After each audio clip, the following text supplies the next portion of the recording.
Bulletin లో breaking news చూస్తున్నాం. బంగ్లాదేశ్ లో సైనిక పాలన విధించారు. ఈ మేరకు బంగ్లాదేశ్ ఆర్మీ చీఫ్ ప్రకటన చేశారు. త్వరలో మధ్యంతర ప్రభుత్వాన్ని ఏర్పాటు చేయబోతున్నట్టుగా తెలిపారు. వారు ప్రజలు సంయమనం పాటించాలని ఆర్మీ పిలుపునిచ్చిన ఆయన త్వరలోనే అన్ని రాజకీయ పార్టీలను సంప్రదిస్తామని అన్నారు.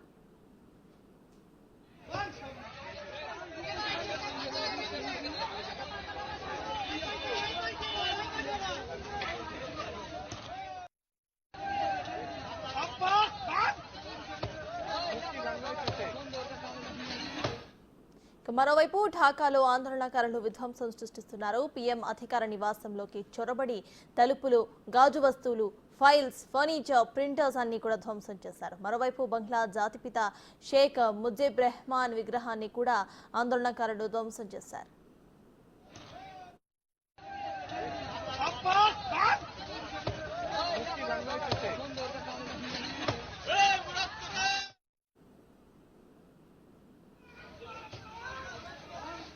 ఇప్పటికే షేక్ హసీనా దేశాన్ని వదిలి వెళ్లారు. తన ప్రయాణానికి ముందే దేశ ప్రజలకు రికార్డెడ్ సందేశం ఇవ్వాలనుకున్నప్పటికీ సమయం లేకపోవడంతో తక్షణమే ఆమెను అక్కడి నుంచి ఆర్మీ పంపించేసింది. హెలికాప్టర్లో షేక్ హసీనాతో పాటు ఆమె చెల్లి షేక్ రెహానా కూడా ఉన్నారు.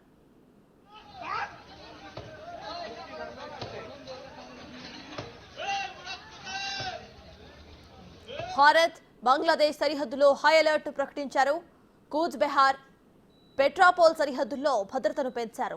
సరిహద్దుల్లో బలగాలను బీఎస్ఎఫ్ అప్రమత్తం చేసింది.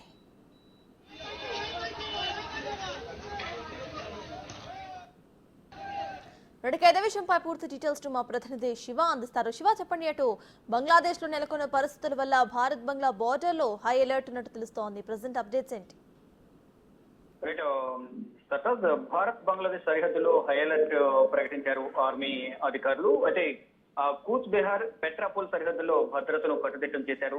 అంటే ఏదైతే సరిహద్దు బలగాలను అప్రమత్తం చేశారు బీఎస్ఎఫ్ అధికారులు, బంగ్లాదేశ్ లో నెలకొన్న పరిణామాల నేపథ్యంలో తక్షణం చర్యలు చేపట్టింది ఆర్మీ. అదే బంగ్లా ప్రధాని షేక్ హసీనా మిలిటరీ హెలికాప్టర్ అధికారిక నివాసం నుంచి అంటే ఢాకా నుంచి బయలుదేరినట్టు తెలుస్తుంది. అంటే ఢాకా నుంచి భారత్ వైపు పయనిస్తున్నట్టు తెలుస్తుంది.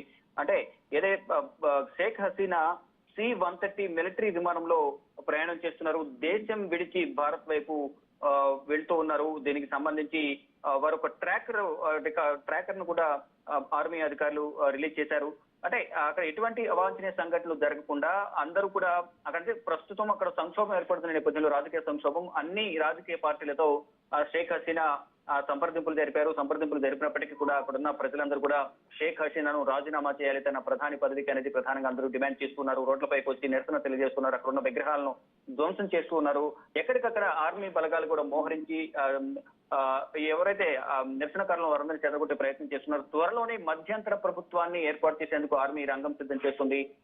ఢాకాలోని ప్రధాని అధికారిక నివాసంలోకి ఆందోళనకారులు త్వరబడ్డారు. అక్కడున్న ఫైల్స్ కానీ, వస్తువులు, ఫర్నిచర్, అలాగే ప్రింటర్లు అన్ని కూడా ధ్వంసం చేశారు. అంటే షేక్ హసీనాకు వ్యతిరేకంగా మొత్తం విధ్వంసం అయితే అక్కడ కొనసాగుతుంది. బంగ్లా జాతిపిత మనం ఏవైతే చూస్తున్నామో అక్కడ బంగ్లా జాతిపితకు సంబంధించిన విగ్రహానికి సంబంధించి అక్కడ కూడా దాడి కొనసాగుతోంది. అంటే ప్రజలు సంయమనం పాటించాలని ఆర్మీ పిలుపును ఇచ్చినప్పటికీ కూడా అక్కడున్న ఆందోళనకారులు కానీ, షేక్ హసీనాకు వ్యతిరేకంగా పనిచేసే వారు అందరూ కూడా అక్కడ రోడ్లపైకి వచ్చి నిరసనకారులు ఆందోళన నిర్వహిస్తూ ఉన్నారు. ఎక్కడికక్కడ ఉద్రిక్త పరిస్థితులు నెలకొన్న నేపథ్యంలో ఆర్మీ మొత్తం బంగ్లాదేశ్ మొత్తం ఎక్కడైతే అల్లర్లు కొనసాగుతున్నాయి ఎక్కడంతా ఆర్మీ తమ చేతుల్లోకి తీసుకుని భద్రతను కట్టుదిట్టం చేసేందుకు ప్రయత్నిస్తున్నారు. ఇటు ఆర్మీ అధికారులు కూడా షేక్ హసీనాను రాజీనామా చేయాలని కోరారు. త్వరలోనే మరో ప్రభుత్వాన్ని ఏర్పాటు చేసేందుకు ఆర్మీ కూడా సన్నాహాలు చేస్తున్నట్టు తెలుస్తుంది. కానీ ఇటు ఏదైతే ప్రధాని ఎవరైతే ఉన్నారు షేక్ హసీనా, బంగ్లాదేశ్ ప్రధాని షేక్ హసీనా భారత్ వైపు వస్తున్నట్టు తెలుస్తుంది. భారత్ సత్సంబంధాలు ఉన్న నేపథ్యంలోనే భారత్ తో తలదాచుకోవడం ఇప్పుడు బెటర్ అనేది ఒక ఆలోచనకు వచ్చారు. దానిలో భాగంగానే బంగ్లాదేశ్ ప్రధాని ఇటు భారత్ వైపు వస్తున్నారు. బంగ్లాదేశ్ లో సైనిక పాలన విధించేందుకు కూడా ఇప్పుడు నిర్ణయాలు తీసుకున్నట్లుగా కూడా మన ప్రధానంగా తెలుసు.